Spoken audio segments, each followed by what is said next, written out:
Welcome to A Changed Life. This is a podcast about choosing differently, how you think, how you relate, and how you lead yourself. Here we focus on the inner shifts that create real momentum and open up what's possible next. So there's a conversation that I want to bring forward today. And it's a simple question, but if you really sit with it, it can also feel like a really confronting one. And here's the question. Are you actually willing to have the life you say you want? Not wishing for it, not talking about it, not just imagining it, which is important to do, but I mean willing, because willingness, it does come with a cost. And most people never talk about that part. We love to talk about what we want. We love to talk about what we don't want. We love talking about goals and love talking about the life we'd love to have. But the real question isn't what you want. The real question is, are you willing to live in a way that actually moves you toward it? Because saying yes to the life you want, it also means saying no to a lot of other things. And that's the part that most people quietly avoid. So let's start with something simple. I want you to think about anything you've ever wanted. It could be to get in shape or change your career or grow in your career. It could be to improve your relationship or start a new one. It could be to start something new, like a new business or a new hobby, or to travel, or to build a completely different life. None of those things are outrageous. They're all reasonable requests of things that people want. But wanting something and being willing to live in alignment with it are two very, very different things. Because willingness is not an emotion. So I really want you to get this here. Willingness is behavior. It's what you do on a Tuesday afternoon when you'd rather just sit and doom scroll, but you do it anyway. It's what you do when you're tired. It's what you do when doubt shows up. It's what you do when it would be so much easier to fall back into the familiar. And here is the paradox to all of that. The things people want most in life are usually pretty simple. But simple doesn't mean easy. It's simple to say, I want a better relationship, but are you willing to have uncomfortable conversations? Are you willing to look at your own patterns? Are you willing to stop repeating behaviors that keep the same relationship that you say that you want changed stuck?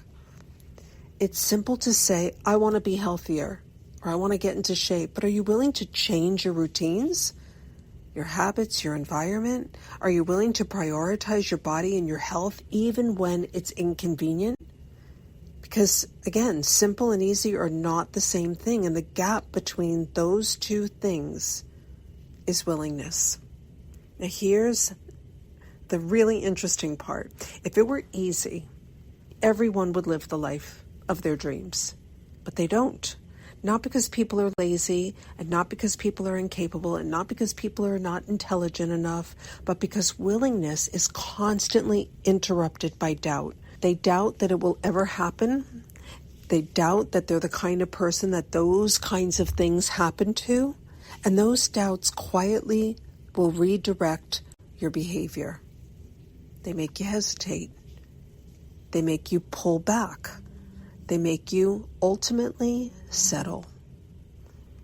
So let me give you an example. I had a client once who desperately wanted a different life. She wanted more freedom. She wanted more financial freedom and more time freedom. She wanted more creativity in her life. She wanted to stop living on autopilot. And she was very clear that she could see that January turned into June, and June turned into November, and another year would go by, and really nothing much changed. And when we talked about it, she was incredibly clear about what she wanted. But when it came time to make these small changes that would move her toward that life, something really interesting happened. She would hesitate. Not because she didn't want it, because she really did want it, but because part of her didn't actually believe that it was possible. So she stayed in the familiar, and the familiar felt safer, even though it was also the thing that was keeping her frustrated and restless and ultimately unhappy and unfulfilled in her life. This is one of the most important things to understand about willingness. Your mind will always try to protect what is familiar, even when familiar is not what you want. Another thing that gets in the way of willingness is the belief that you don't know how.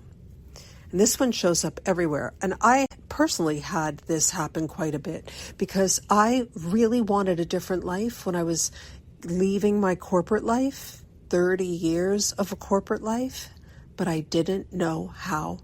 But what I did know is that someone knew how. Someone had done it. And so I sought out people that had what I wanted, and I worked with them to help get myself straight, my mind straight, the way that I saw myself, the way that I saw what was possible, with working with somebody who had what it was that I wanted. And I hear this often. I don't know how. I don't know how things are going to get better. I don't know how I'm going to get from here to there. But if you really look closely at that statement, it's often just fear wearing a very, very convincing disguise, because most things in life we can figure out. Really think about that. Most things we can figure out. You don't need the entire path before you begin something. You just need the willingness to start moving. Every person who has ever created something meaningful in their life began in the same place. Think about that. They didn't know exactly how, but they were willing to find out. And there's another belief that stops people from staying the course. And it's the belief that it's going to take too long or it's going to be too hard. And this one also shows up a lot. People say it's going to take forever. I'm never going to get there. Or it's going to take too much time. But here's the question I always ask. Time is going to pass anyway. 5 years from now will arrive whether you change anything or not. The only question is, who will you be when you get there? Because willingness is really about something deeper. It's about deciding that the life you want is worth staying the course for. It's deciding that you are worth staying the course for. And this is where something really interesting happens. The people who eventually create the life they want are not necessarily the most talented. They're not always the most confident. And they're not always the most prepared, but they are the most aligned. They stay in motion, they continue adjusting, they continue learning, they keep showing up. And over time, that alignment compounds. There's a teaching that shows up in a lot of personal development traditions. Tony Robbins talks about it, James Clear talks about it in a different way. Neuroscience explains it through the brain's plasticity. Your brain rewires itself through repeated behavior. Every time you follow through on something you say you will do, you strengthen the neural pathways associated with self-trust. And every time you abandon your word to yourself, you reinforce the opposite. And that is why willingness is not just philosophical. It's actually neurological. Your brain is constantly learning from what you do, not what you say, not from what you intend, not from what you hope for, but from what you repeat. Which brings me to something really, really important. Willingness is not about intensity. It's about consistency. It's not about making one big, huge, dramatic decision. It's about hundreds of small decisions that move in the same direction. That's how lives actually change, quietly, gradually, through repetition. So let's talk about the real cost of willingness, because saying yes to what you want also means saying no to a lot of other things. It means saying no to distractions, no to excuses, no to habits that keep you stuck, and sometimes it means saying no to the expectations of other people. And that's where many, many people hesitate, because growth often changes the dynamics in your life. It changes how you spend your time. It changes how you relate to people. It changes how you even see yourself. And not everyone is going to understand that. But here's what I want you to remember. You don't need everyone's permission to change your life. You only need your own willingness. So here's a question for you. What do you say you want, but haven't been willing to fully move toward yet? Not because you're incapable and not because you don't care, but because something in you is still hesitating.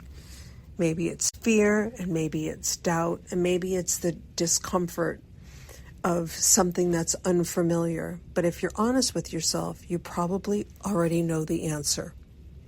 So let me give you a simple rewire tool that you can try this week. It's one question, and it's surprisingly powerful. Whenever you find yourself hesitating, ask yourself this one question. What would willingness look like right now? Not perfection, not the entire solution, just willingness.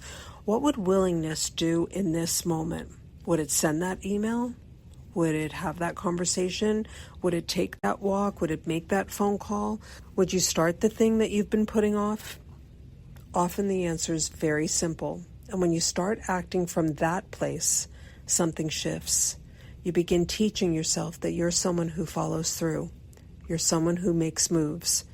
You're someone who stays aligned with what matters. And that's how you grow self-trust, because willingness has momentum. And the more you practice it, the more natural it becomes. And the more natural it becomes, the more your life starts to change. Not because everything suddenly becomes easy, because it won't, but because you become someone who stays in motion. In another episode, we're going to talk about alignment, because willingness has two sides. There's the behavioral side, the actions that you take, and there's the internal side, what you're feeding mentally and emotionally while you take those very actions. You can be doing all the right things on the outside, but still quietly aligning with doubt on the inside. And that's where we're going to get into next. So for now, here's what I want you to take with you. The life you want is not created in one dramatic moment. It's created through willingness, through staying the course, through continuing to move in the direction that matters most to you, even when it's inconvenient, even when you're unsure, and even when it would be easier to stay where you are, because over time, willingness compounds, and that's how a changed life begins. So as always, when listening to the podcast, take what resonates, leave what doesn't, and keep moving forward, and I will be here when you're ready for the next episode. If something in today's episode resonated with you, you'll find a link in the show notes to book a free consultation call. Or you can visit elisecraft.com to explore my programs and free resources. Nothing changes until you do. And when you do, everything does. This is a changed life. Not all at once, but for good.